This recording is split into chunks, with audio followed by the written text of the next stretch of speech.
Naam, wapenzi watazamaji wa Platform Show, bana, acha nikukaribishe kwenye kituo chako hiki pendwa cha matangazo ya kiburudani na michezo. Vile vile tuna matukio tofauti ambao wao unayaona hapa, hususan hizi hapa sherehe zetu, ambapo huwa tunakuja hapa kwa lengo la kukuhabarisha, kukupa kila kitu ambacho kinapatikana hapa. Na leo hii hapa kama unavyowaona hapa, wamependeza vizuri sana, wameenjoy, wamejigaragaza, kila kitu kiko sawa. Usiku wa leo ni usiku ambao hawatakuja kuusahau katika maisha yao. Baada ya kufunga ndoa, sasa hivi wanasherehekea ile ndoa ambayo tayari wameshaifunga. Mimi sisi tuwatakie kila laheri kwenye ndoa yao, alafu baadaye tutakuja tuzungumze nao ili watupe experience kidogo ya yale ambayo wameyapitia mpaka sasa hivi ambapo wamekwenda kufunga ndoa na tayari ni mke na mme sasa hivi. Habari kwanza za jioni. Nzuri. Hongereni sana. Asante sana na wewe bwana journaliste. Naam. Mimi sisi ni wa Mbeya na mara nyingi tu tunafahamu wale watu ambao tunakwenda kuzungumza nao, lakini wale ambao wanatutazama sasa hivi hawakufahamu au labda wanakufahamu lakini hawakujui. Kwa maneno mafupi, unaitwa nani? Aidha kwa historia kidogo, ili mtu ambaye anakutazama sasa hivi afahamu, kumbe fulani bana. Mimi jina langu ni Zeimana Musini Batazira Ingeson Chene chini baba. Ni mchezaji wa zamani wa timu ya taifa Indamba Murugamba. Nimecheza kwenye timu ya taifa ya Rwanda, nimepita club tofauti, Vitalo, Interestari, timu nyingi tofauti. Na baadaye ukawa kocha. Na baadaye nikawa kocha, mpaka sasa njoo kazi yangu, niko kocha. Umefunga ndoa.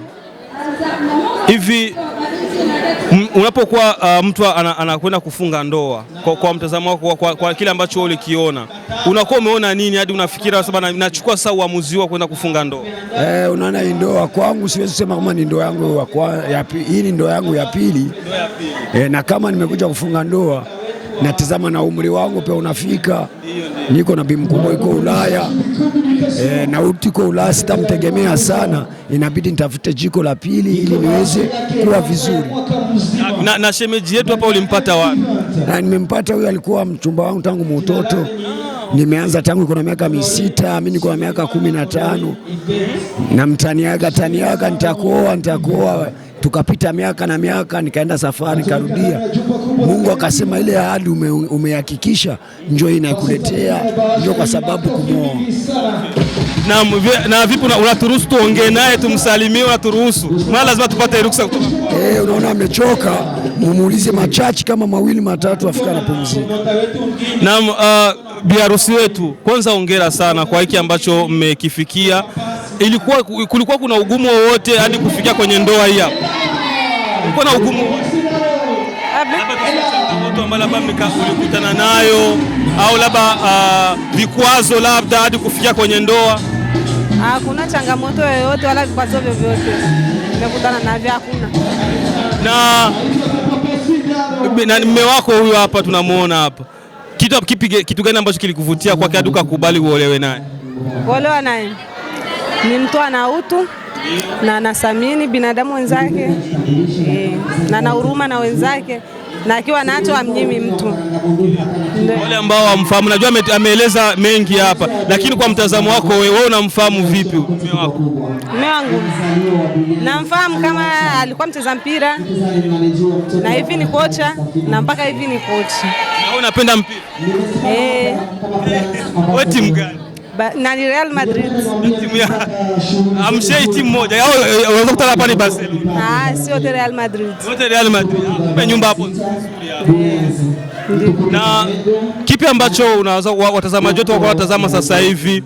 Kuna wale ambao wanatamani kuingia kwenye ndoa lakini mpaka sasa hivi tunapozungumza hawajafanikiwa. Kitu gani ambacho unaweza kuwaambia? Naweza kuambia wenye wanataka kuingia kwenye ndoa ni kusali sana, kwa sababu Mwenyezi Mungu anajibu kwa wakati.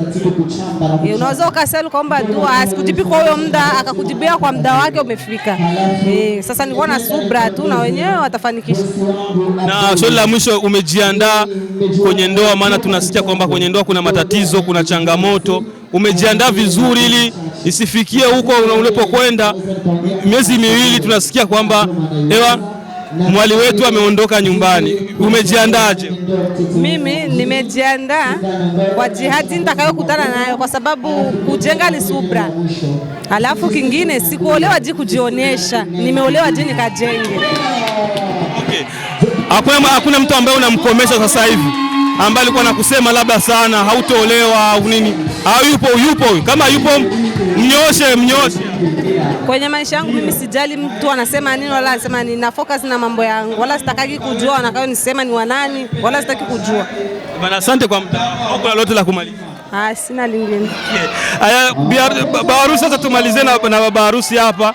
Kama nilivyokuambia, ni mchezaji wa zamani na amefanya mambo makubwa kwenye tasnia ya uchezaji au ya michezo hapa nchini Burundi. Tumalizie, nadhani ndoa ina changamoto nyingi. Ndoa yako ya pili, na wewe umejiandaa vipi? Kama alivyojibu wewe, na uko upande wako umejiandaa vipi ili sifikie mahala baada ya siku kadhaa tunasikia kwamba umeachana na mke wako? Kujiandaa kwenye maisha hakuna kujiandaa. Maisha ni Mungu ndio anapanga. Pakiwa utulivu, mmoja akubali kukosea, wengine nimeshindwa, wengine nimeweza. Tukiwa wapinzani wawili, nyumba yote dunia nzima ijengwe. Nyumba sio upinzani, mmoja anapanda, wengine anashuka. Na mmeshaandaa mtu wenu ambapo mkiwa na tatizo labda mnamwahi mapema, mnampigia labda simu au mnamuita ili aweze kuwasuluhisha? Huyo mtu yupo? Tatizo mtu sio mtu, ni sisi wawili. Alafu la tatu ni kumwomba Mungu.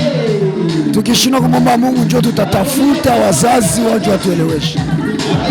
Mimi nataka niwashukuru kwa muda wenu hapa. Asante sana, tunakupenda sisi. Sawa. Mimi niwatakie kila laheri, Mwenyezi Mungu aweze kuwekea wepesi. Mpate watoto kama ni wangapi sijui, bado mnatamani kwa watoto wangapi? Unajua, toa mbegu ni kutoa watoto ni Allah. Na tunataka Mungu atusaidie kizazi chema tu, kizazi chenye ibada safi. Na wapenzi watazamaji wa Platform Show bana, hao walikuwa ni wanandoa wapya mjini, wanakwenda kufanya mambo yao, wanakwenda kufanya maisha yao, kutengeneza maisha ili baadaye waweze nao kuitwa ukoo fulani, yani ukoo wa fulani. Mimi sina la ziada.